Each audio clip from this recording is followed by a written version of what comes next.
As economic troubles flare up around the globe, the earning estimates of American firms who do business abroad begin to flatten. Without these international consumers to buy their products, there are fewer sales, which means that inventories pile up. When there is more supply than demand, prices go down. Lower prices would normally cause demand to pick up, but in an uncertain economy people tend to postpone purchases. We see this tendency in the American economy with computer products where consumers believe that the prices will go down if they wait another 6 months, so they decide to hold off. This tendency causes further gluts in the market, which eventually leads manufacturers to slow production. They lay off workers, causing domestic consumption to fall further since there is less money to buy goods. These effects ripples throughout the economy and create a deflationary spiral that can lead to a recession or even a depression.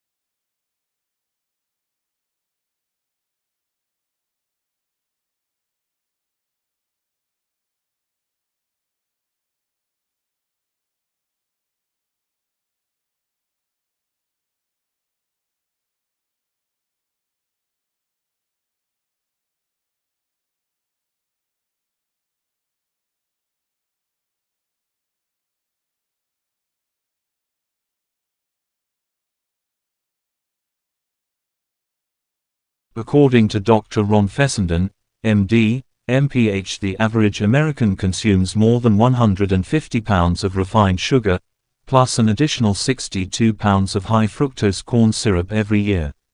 In comparison, we consume only around 1.3 pounds of honey per year on average in the US.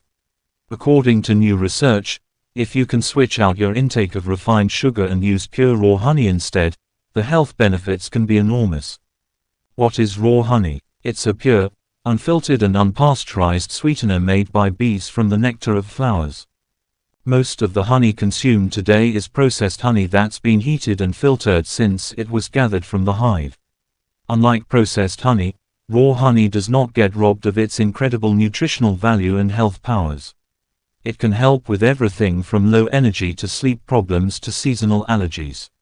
Switching to raw honey may even help weight loss efforts when compared to diets containing sugar or high fructose corn syrup.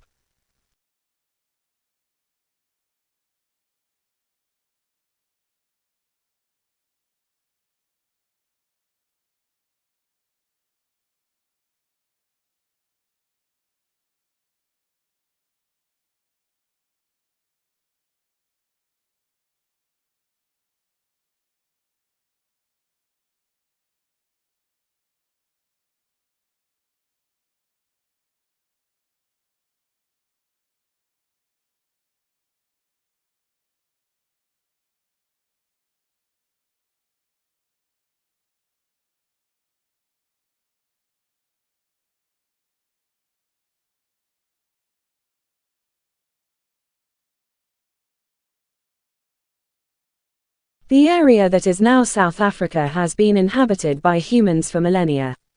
The San, the original inhabitants of this land, were migratory people who lived in small groups of about 15 to 20 people. They survived by fishing and hunting and by gathering roots and other wild foods. They did not build permanent dwellings but used rock shelters as temporary dwellings. Around 2,000 years ago, Khoikhoi pastoralists migrated to the coast. In the eastern part of present-day South Africa, iron-working societies date from about 300 AD. The Botswana and Nguni peoples arrived in this region around 200 AD. They lived by agriculture and stock farming, mined gold, copper and tin and hunted for ivory and built stone-walled towns. Over the centuries, these societies had diverse contacts with the Khoisan. Strife between the San and the Khoikhoi developed over competition for game. Eventually the Khoikhoi became dominant. These peoples lived in the western part of present-day South Africa and are known collectively as the Khoisan.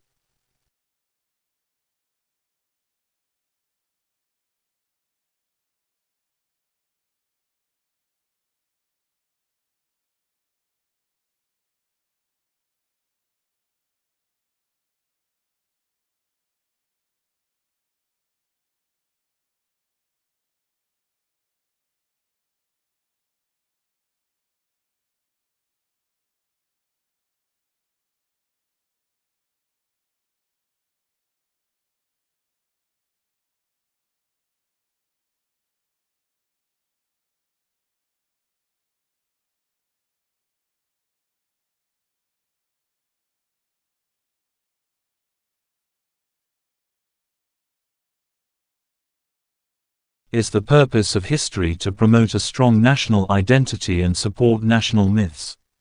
Certainly, it has been used in this way for centuries, and this is often reflected in the history curriculum. We can all remember history at school as being a matter of learning lots of facts and dates, and long lists of kings and queens, a grand narrative of how we got from a not-so-civilized past to the great nation we are today. Putting aside the fact that national identity is a complex and divisive question, especially in countries like the UK, which is comprised of several nationalities, this approach to history emphasizes a broad understanding, rather than a detailed understanding. Yet history is, or should be, a critical, skeptical discipline.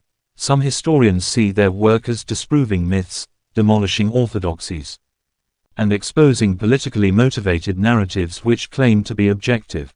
What students need to develop are more critical and analytical skills, in other words, to think for themselves. They can do this by studying certain historical problems in depth. This involves being critical of the narratives presented by historians and skeptical of the myths preserved in the national memory.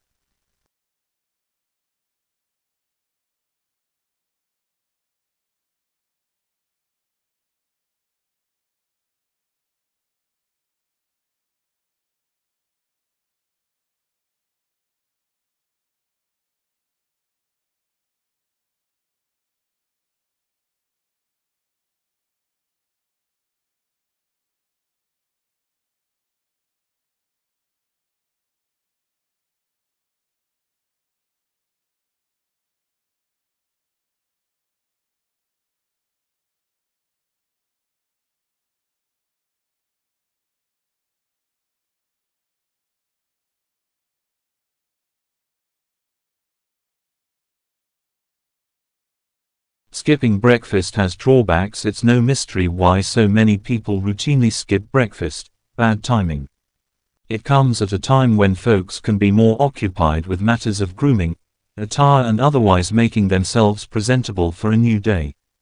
However, studies conducted both in the United States and internationally have shown that skipping breakfast can affect learning, memory and physical well-being. Students who skip breakfast are not as efficient at selecting critical information for problem solving as their peers who have had breakfast. For school children, skipping breakfast diminishes the ability to recall and use newly acquired information, verbal fluency, and control of attention, according to Ernesto Pollitt, a UC Davis professor of pediatrics whose research focuses on the influence of breakfast on mental and physical performance. Skipping breakfast can impair thinking in adults, also. For both children and adults, a simple bowl of cereal with milk goes a long way toward providing a sufficiently nutritious start to the day. Green Burgesson recommends choosing a cereal that's low in sugar.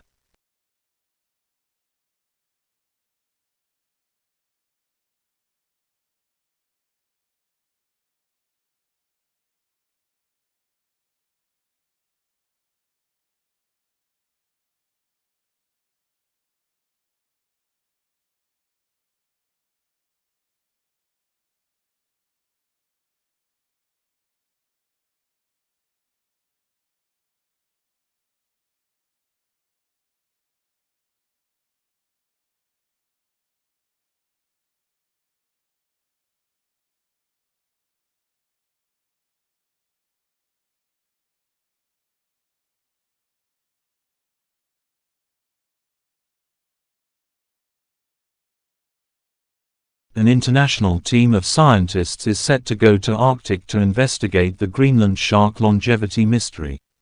The shark is known to be the longest living vertebrate animal on the planet Earth.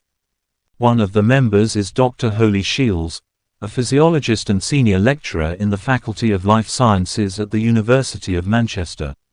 She will be the only British scientist in the team to study Greenland shark, which is believed to be the vertebrate animals and mammals with the longest living. The shark is reported to have lived for more than 200 years, and possibly close to or more than 400 years.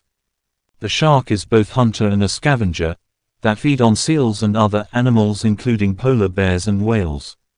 It is also known as one of the largest sharks, reaching to 5.5 meters (18 feet), very close to the size of a great white. The research team is commissioned by the Greenland government and will conduct the research on board the multi-purpose research vessel Sanna, operated by the Greenland Institute of Natural Resources. A Greenland shark is estimated to be able to live for 400 years according to Science magazine. Professor Shields expects to gather sufficient data of Greenland shark, a top predator in the Arctic Sea.